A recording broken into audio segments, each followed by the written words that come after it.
There you go. We have a blanket for you. Awesome. Awesome. We have an extra blanket for you over there. This is awesome. There you go. Perfect. Well, welcome. Thanks for doing this. Thank you so much for having me. This is Absolutely. First time in Pittsburgh? It is. It is. And I told Dave Filoni a couple days ago that I was coming here, and he was awfully jealous. So, yeah, no, it's awesome. So, have you done many Comic-Cons before? No, this is, what would this be? I think it's my third. Uh-huh. So I'm the new kid, and it's wonderful, and it's just so great to get to meet people. I honestly feel like I belong on the other side of the table, like I'm a real fangirl, and so it's wonderful getting to meet my people. That's nice. So I got to ask you a couple things right off the bat. They'll have some questions for you a little later on. You played a wide range of characters, both in blockbuster and independent films. How do you approach preparing for each one? Diverse roles, bigger, smaller budgets. How do you go about approaching the difference between those two types of films? I have a very strong bias toward fulfilling a director's vision, and it's because my dad is a director, and when I first started working as an actor, I made a list of all the directors I looked up to, and I was like obnoxious enough to, whenever I would work with one, I would like go to the list and like put a check mark by it. And so for me, it was, anytime I'm acting, what's most exciting is to do what I can to understand, what M. Night Shyamalan is envisioning, what Sam Raimi is envisioning, what Ken Braun is envisioning, and to hopefully breathe life into that and collaborate with them. So I'm someone who really, really, really loves directors, and then they kind of guide the tone or the circumstance in terms of whether or not it's a bigger budget or a smaller budget or whatever it is. But for me, it's about the director, when I'm working as an actor at least. So that leads me to the next question. Working with your father, do you think he took it easier on you or harder on you than other actors, being that you're his daughter? Well, that's the thing. I haven't worked with him as an actor. When I was 7, I was an extra. Close enough. I was an extra. But I've never worked with him professionally as an actor, with dialogue and all of that. And I want to very badly, and I would always sort of harass him about it. And now I'm like TikTok, dude. Like, I turn 44 next year. Like let's do this. So we'll see. Do you ever go on the set while he's working just to see how he does work? Always. I mean, that was really my childhood. Like, my childhood was going and spending time with him on sets for a few reasons. One is I'm the oldest of 4, and so I wanted to be on set, and so it just made it easier, like one less kid for my mom to be wrangling during the day. So I was always kind of tagging along with him, and also because he was working professionally from the time he was 18 months old, and so he just thought, and his parents were in the industry, and he first got his exposure through them, and so he just thought it was normal to bring your kids to work every day, and there are rules and boundaries and all of that. But I was so lucky to get to be witness to all of that. I remember trying on the Splash mermaid tail and the Cocoon alien head, and I remember every single day on the Willow set. And it was an incredible, extraordinary, privileged childhood on many, many layers, on many levels. And so yeah, I definitely bug him and follow him around and still visit his sets. Do you remember the first time you were on a movie set like that? How old you were? The first time I was on a movie set in a significant way was on Splash. And I remember they were shooting a bunch of stuff in Madison Square Garden, and I was 2, 1.5, 2, and yeah, came running at my dad. I was lucky. When you're a kid, all you want to do is stay up late at night, and when you have a parent who shoots nights, it's very thrilling because they let you go along, and so I'm sure I was insane. I was an insane toddler running around, the set of Splash. Did you ever bring a camera with you and just get some photos? No, and I'm a big rule follower, and so I regret this a little bit. Even with the beginning of my career and throughout my career, I'm always like, you can't take a picture. It's the set of Jurassic World. You can't take a photograph. It's Star Wars. And I look back and I'm like, I was around some cool stuff, and maybe they wouldn't have yelled at me. I don't know. But no, I don't have there's some stuff, but I'm pretty strict about it. So, do you prefer being behind the camera or in front of the camera? Do you have a choice? I love both. I love to learn. I love to grow. That's why I do what I do. Like, I love problem solving, being faced with something that I don't quite understand. I don't know how we're going to do it, and working with a group of people to figure it out. And so, as an actor, when I get a chance to work with a director who's an auteur director, who has a vision, I'm inevitably going to learn so much from them. As a director, as an actor. My dad said the thing that he regrets most about not being able to really act with any regularity at all is that he doesn't get to see how other filmmakers do it, because everybody does it differently. But the moment that I'm done with an acting job, I'm foaming at the mouth to start directing, and directing is I would say at the moment it's more of a priority than it's ever been in my career before. So I love it. Obviously, a lot more control on the other side of the camera. Or no? Is there? Interesting. I think that it really, being an actor, you have to give up control. I'm not sober or anything like that. I don't drink, but I don't I don't go to meetings or anything like that. But the Serenity Prayer is something that I'm constantly saying to myself when I'm on a set, because you can't control a lot. And but I do trust myself. And so as a director, what I really love is that while there are many things you can't control, I like to be part of solving the problem, and kind of being like, you, and you. You guys are the smart ones. Come here, let's fix this together. Whereas an actor, it's more of a sort of siloed experience, and you're sort of solving things on your own. So you think being an actor really helped you on the other side?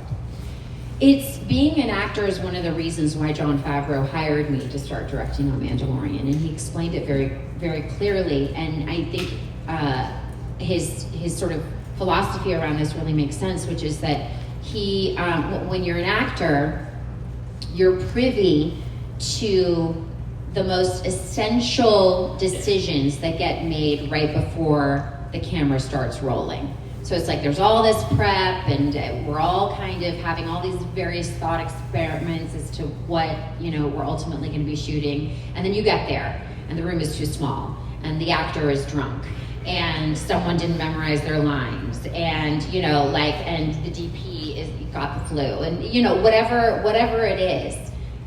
It's those kind of decisions that get made in the 5 minutes before you actually start shooting that are the most crucial decisions. And what's the term? It's where the rubber meets the road.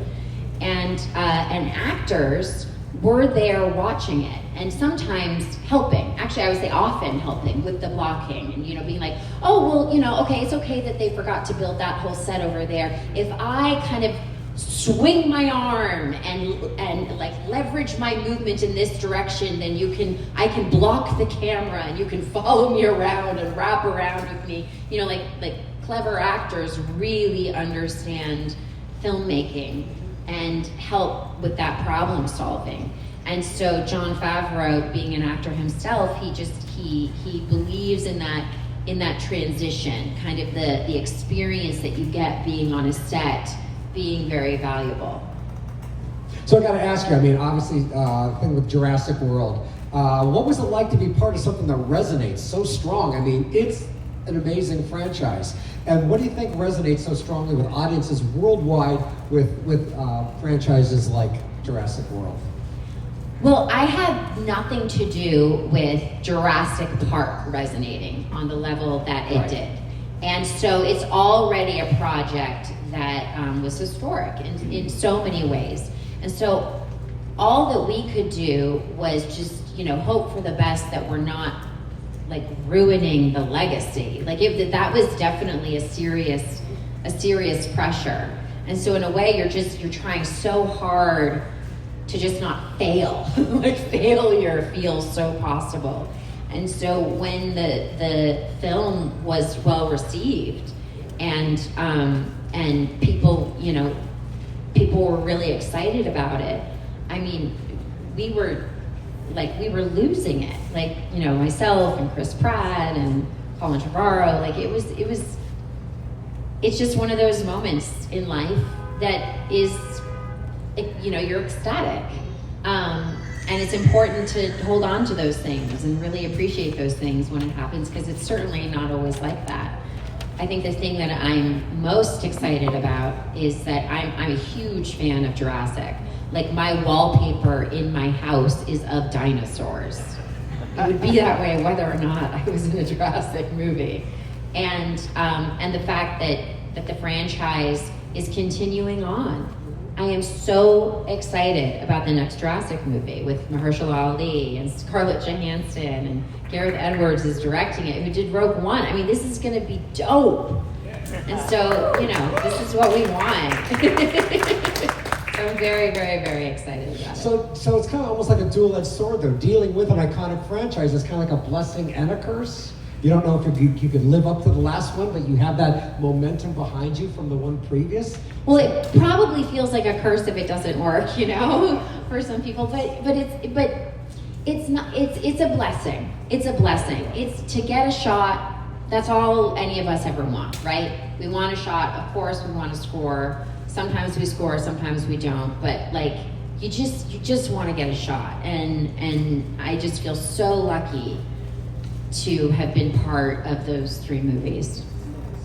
So I got to ask you about the current status of, for example, there's a lot of digital content. Yes. The way that storytelling has changed. How do you think that it changes the impact of storytelling? Either going with film, the age of streaming, digital content. There's so many things to deal with. Do you think that's changed storytelling?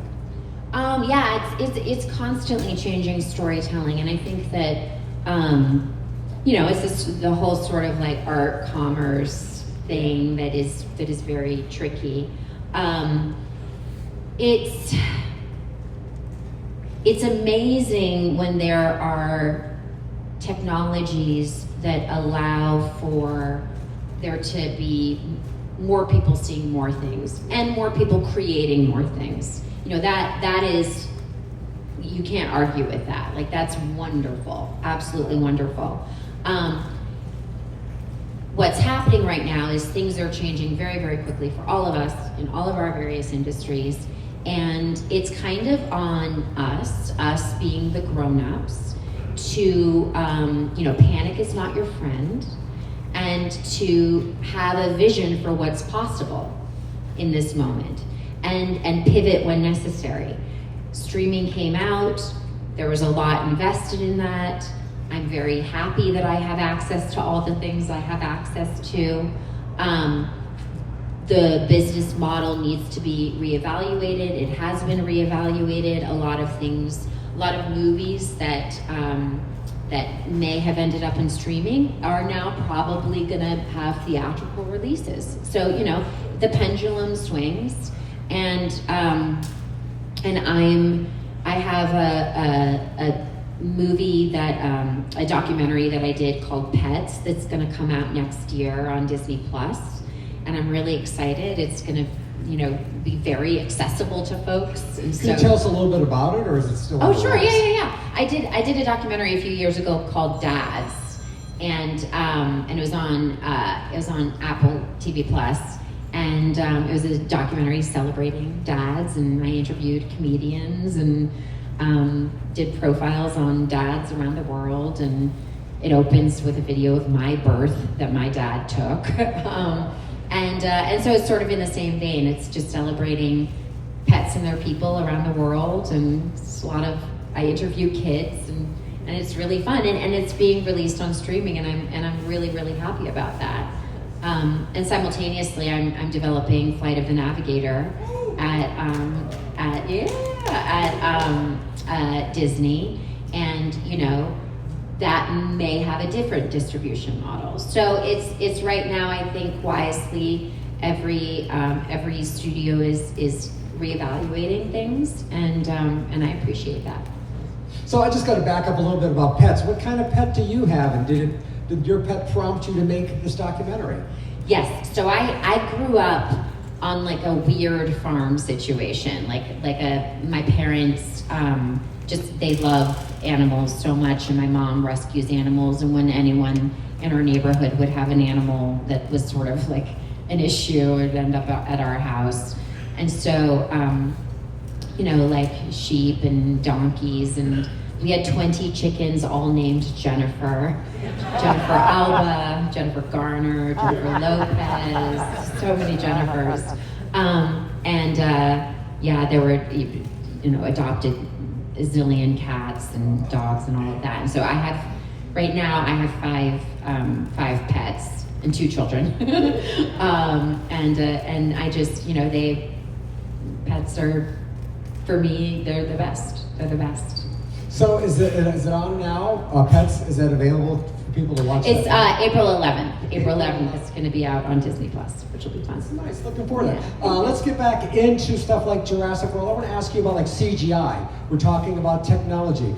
What is the challenge of making that look believable, blending that with stories? Do you find that to be something that you feel very comfortable using? Yes. So that's my passion, and it was kind of the reason why Jon Favreau hired me, is because I was specializing in emerging technology sort of secretly. I was working with Canon camera for years, and I got to be the first director to shoot on the C300, the C500, the C700. I was testing their lenses and all of that, and so it was really, really great to get to be in an environment where essentially you have to have beginner's mind at all times. I would say the thing for me that is the most important is for there to be a bridge between the folks who are experts in all of that in visual effects and the folks who are actually physically making the movie. Because you hear, I don't know if this is going to be familiar to any of you, you hear a lot of times, oh, we'll fix it in post. I don't know if you've ever heard that term. We'll fix it in post. When I hear that, I want to be like, how? Can you explain that to me? Do you actually know what's involved in that? And how long it'll take to fix it in post? If you can fix it within 5 minutes on set, you stop and you fix it on set. Because it is really, really, really complicated and exciting, and we're iterating quickly, and shooting with the volume has been so fun, and of course the incredible blend of our oldest technology, which is puppetry and animatronics, with our newest technology. So it's very important that folks who are making movies in physical production understand visual effects and what it takes, and vice versa, of course. It's very important. Also, in terms of shooting, something that Jon Favreau taught me is that when you have access to technology like this, it may seem like you have, it's unlimited possibilities.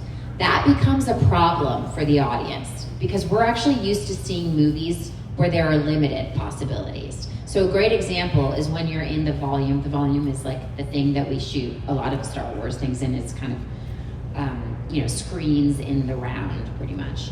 And what's cool is when you shoot, you get to it creates parallax, so it looks to the human eye like you're in kind of an endless environment, and it's just a space kind of about half the size of this. And when you're shooting in there and you're shooting something, it's like magic hour, which when you're filming magic hour out in the world, you have a very short amount of time in order to get that. But when you're in the volume, you can shoot magic hour all day long. But here's the problem.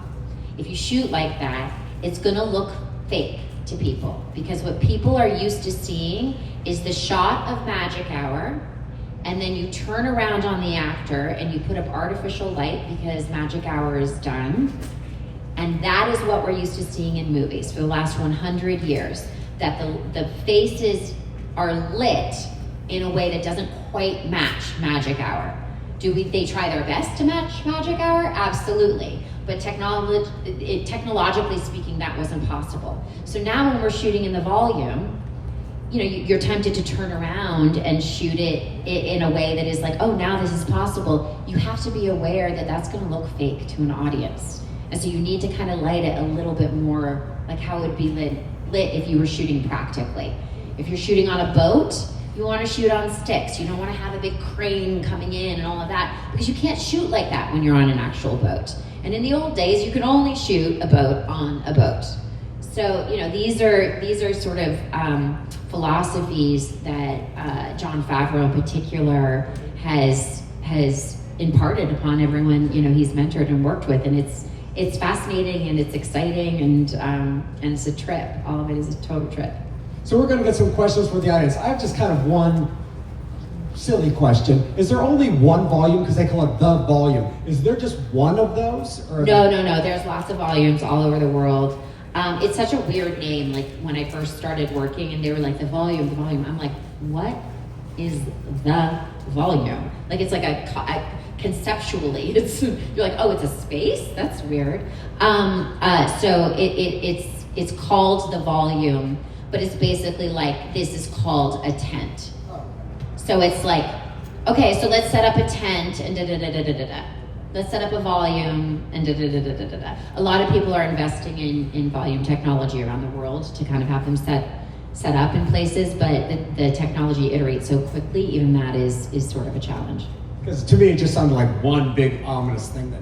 Right. I know, it's super weird. It's weird. Let's get to your questions. Raise your hand if you got a question. Pleasure to meet you. Same. I wanted to ask, my daughter's first upside down roller coaster was the Velocicoaster, and she was so excited to see you in the pre-show. Have you gotten to ride the Velocicoaster yet?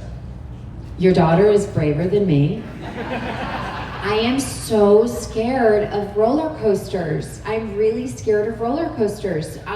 No, I haven't, and I hate to admit this, but when I got offered that opportunity, before saying yes, my question was, do I have to ride the roller coaster? I would have done it, but I just get so scared. And then I have dreams of nightmares of being on roller coasters, truly. So, no, I haven't. But I did the one in, the one in Universal Studios in Los Angeles with Chris Pratt.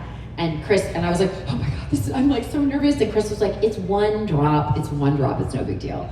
And we did it, and then the drop happened, and I looked at him, and he was like, that was really intense. Like, I was like, Chris, I know it was a big drop. But anyway, good times. Next question. Hi, I'm with you. I agree, roller coasters are really scary, so I'm glad I'm not alone. Thank you for that. Maybe one day we can ride on one together. One day when we're both brave. So you talked about working with Jon Favreau. I'm just curious what it's like working on the Star Wars set with Dave Filoni, and if you'll ever have the opportunity to work on the Ahsoka series as well. I just want to hear more about that. So, love Dave Filoni. I love him so much. I love him so much. And he's a protege of George Lucas's. And what I love so much about Dave is that he's really carrying on the ethos of what Star Wars represents. I mean, Star Wars is about, so much of it is about personal growth and how hard it is to learn new things and training and having someone who is, you know, senior to you and either being reverential to them or not, and, you know, and it's, you know, coming of age and all of that. And so it's beautiful because Dave is, you know, he really keeps George at the center of what is Star Wars, and that's very, very, very, very, very important. Also, just his work as an animator and just the way he thinks, the way he communicates, it's such a gift. It's such a gift, and Jon Favreau was so smart to have written this script and to point to Dave Filoni and say, I'm only doing this if I'm doing this with him as my partner.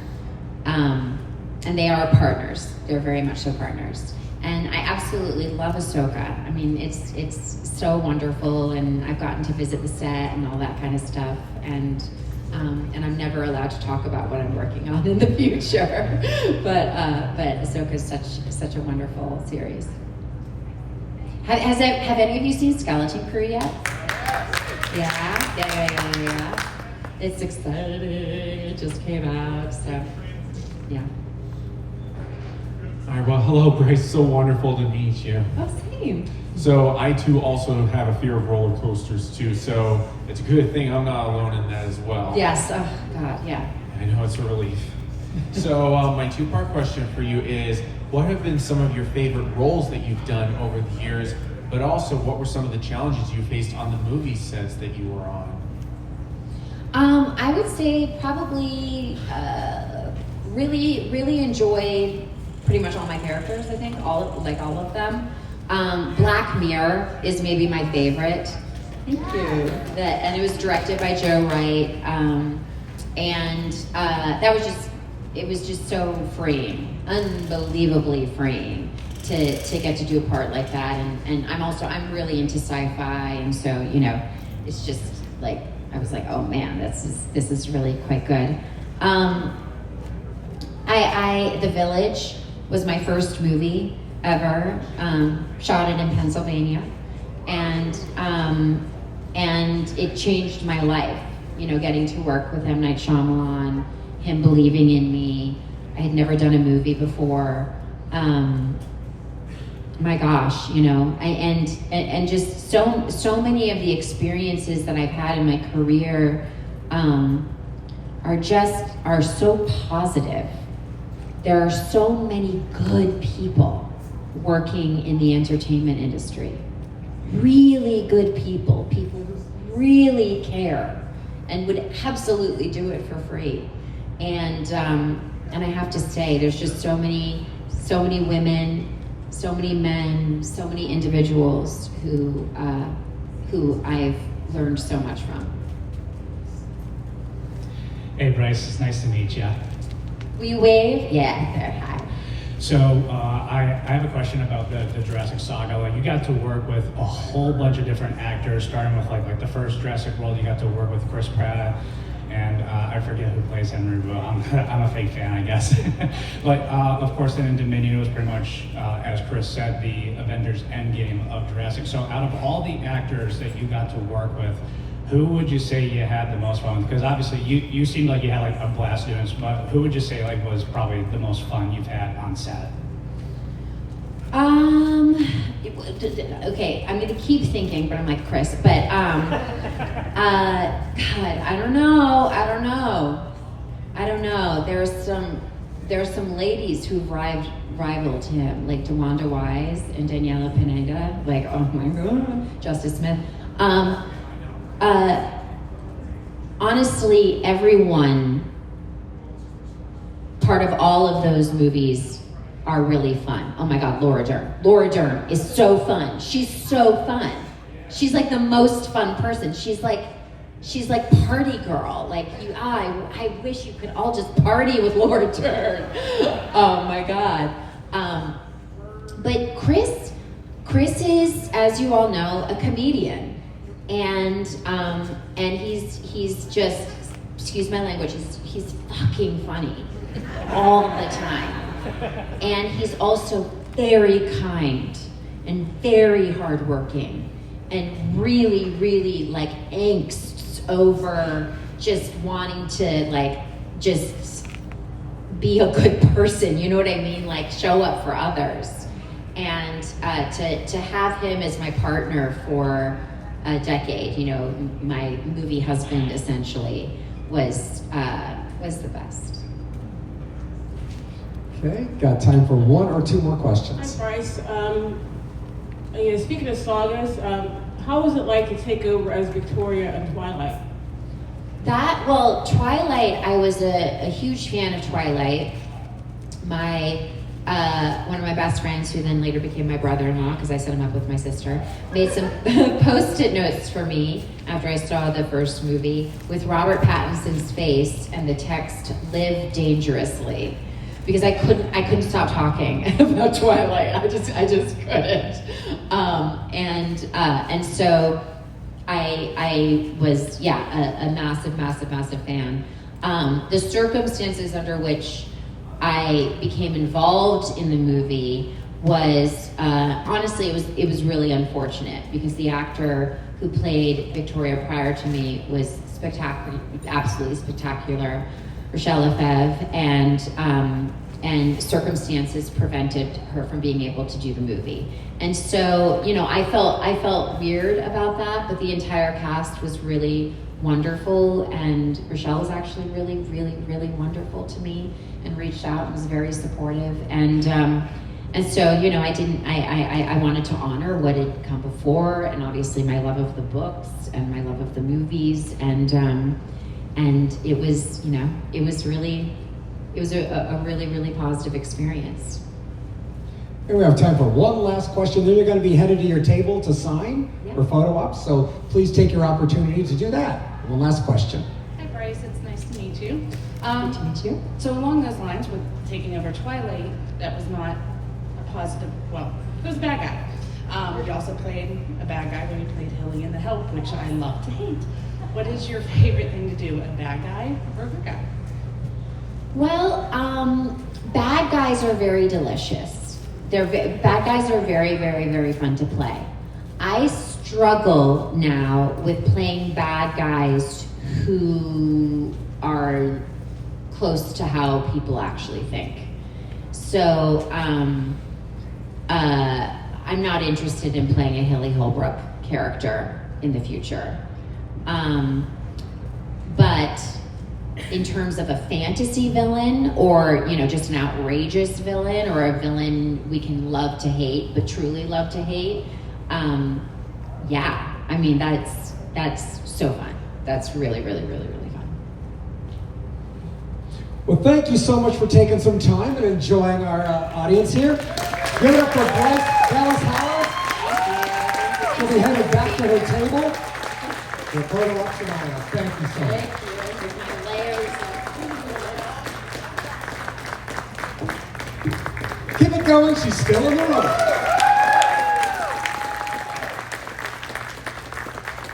Great job, everyone. The next Q&A is going to be Annie